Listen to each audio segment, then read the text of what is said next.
Hello and welcome everyone to our collective reading for the day. I'm Charlene Murphy, Intuitive Empath. So for our first card today, we have Strength. I feel this very much so in the current environment, and I'm sure many of you are as well, where it feels like we really have to control our ego, control our impulses, just really wanting to maybe even retaliate and not retaliate, but come from a place of intelligence and emotional intelligence and not be so reactive, right? So this takes that very feminine strength to tap into that, to curb that kind of enthusiasm, because that kind of enthusiasm does not serve us, right?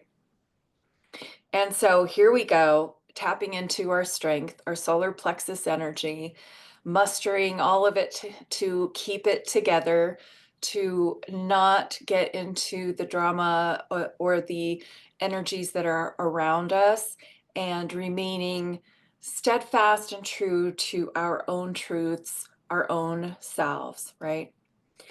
And so then the current energy for a lot of us also is feeling like the Eight of Swords. So, of course, when we're having to temper ourselves or to, feel that we have to muster up a lot of strength just to get through something, it usually indicates it's because we're feeling a little out of control, that things maybe around us are not in our direct control and are not feeling very good to us. So the Eight of Swords really speaks to feeling stuck, feeling even fearful. So the swords represent your thoughts, your fears, your belief systems. And so it just feels like no matter what, in any direction that you go, it's a lose-lose. There's no win-win. But if you look closer at the card, you'll see that there's a clear path in front of this person where once she comes to her sanity again, once she can tap into her higher self again, once she can remember who she is and what she's about, then she can just simply walk forward.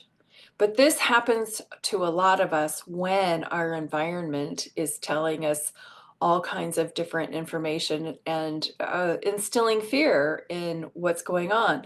And I know that a lot of people around the world right now are feeling this energy, right? So the good news is, though, the outcome card is the Ace of Cups. The Ace of Cups talks about a spiritual reckoning, a healing, the water, the baptism, the coming back to our sanity, our own senses, feeling that satisfaction, peace, and fulfillment within ourselves. So there's good news on the horizon. And then, of course, I used other cards to tell me more about each of the cards. And with the Strength card came the Chariot. So the Chariot for me, I call it the Tony Robbins card, that it's really just about focus, like run your own race. We have to turn off the screens, turn off the media, the weapons of mass destruction, and get back to who we are and what we're here to do and get to work. So my work is about bringing the light. I like to bring hope, inspiration, and light to the planet. I call myself a light worker. And even though there are circumstances around us, to really learn how we can realign our own energy to a place that feels so much better to us, that is more natural to us, getting back to our normal state of being, our natural state of being, which is well-being. That is our natural state of being. And anything that knocks us off that path of well-being is something that we need to recognize it for what it is. It's a distraction. It's meant to do that. It's like that's what the whole purpose is, right? And so then we have to be smarter and stronger than that energy and really stay in our lane and stay on our path. And again, remember who we are and what our inner brilliance is really about. So moving into that center place again, the Eight of Swords, that feeling stuck energy. The card that covers that is the Ace of Wands. And the Ace of Wands really talks about kind of the same feeling of the Chariot, like getting back into your passion. Like, what's your purpose? What's your passion? We can't let the surrounding environmental influence get us so far away from our own purpose and our own reasons for being here and getting us off path and off track, right? So this really is about remembering and tapping into your higher self, tapping into the fire in you, your purpose, your passion. Think fire, wand, energy, right? That every single one of us has a special reason for being here or reasons and many gifts to share. And so when I'm feeling this energy, and I do feel it, I'm human, we're all going to experience this from time to time. The thing that gets me back on track every time is to get into this wand energy of my purpose. And then I ask empowering questions to my higher self, to my spirit guides. How can I help? How can I serve? What gifts do I have that I can contribute? How do I show up right now? Right? Because a lot of times we want to run for the hills, but this is a time to stand in our power and remember our gifts and to share them as best we can. It's like we don't have all of the power or we can't control the external circumstances, but we can control our own. And we can paint the corner of our own world to be as beautiful as we want and to share that with others. Or we can contribute to the drama that surrounds us and the fear and the insanity that ensues, right? So this is a card reminding you to get out your paintbrush and paint your corner of the world according to your values, according to your passions, according to what really lights you up. Okay.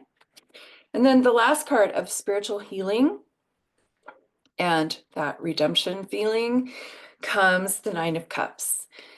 And the quickest way that we can get to this place of feeling like everything is clean and clear, our energy is clean and clear, our emotions feel better, is getting into the Nine of Cups energy, which is gratitude and remembering and looking around at what you do have and all the things that are working in your life, getting back to basics, feeling gratitude for the things that you have accomplished, for the things that you enjoy, the things that bring you joy in your life, the small things, the gestures, the people, the food, the beauty, the art, the whatever it is that you have in your environment that brings you up, that really lights you and kind of puts a damper on all of the other stuff. The thing that does it for me, and I think it does for a lot of other people as well, is beauty in nature, right? So I went to the Oregon coast this weekend and just it centered me completely. And everybody I saw was in a high vibration of let's just play, let's just be tourists, let's be on vacation, let's eat good food, let's look at the waves, let's go for a hike, let's do all those things and get out of that energy of the stuff that's trying to hijack our brains, right? And get back into that flow of beauty, love, energy. So the Nine of Cups is just the quick fix, the easiest way for us to recalibrate ourselves, and to just look out the window and see the mountainscape that I can see out of the corner of my eye. That'll do it. That's so much bigger and more beautiful and more steadfast and true than anything else that's going on in our world right now. So that's the message for today. I hope this serves you well. If you would like your own reading, please feel free to you click on a link below. You can schedule a session with me on my website anytime. And I would love to be of service to help you maybe through this time that seems a little crunchy, a lot crunchy, whatever your experience is. I completely honor you, but I'd really love to help you get to the other side of that so that you can live your life with joy, live your life with passion, live your life with comfort. Okay, until I see you next time, take good care. All right, peace.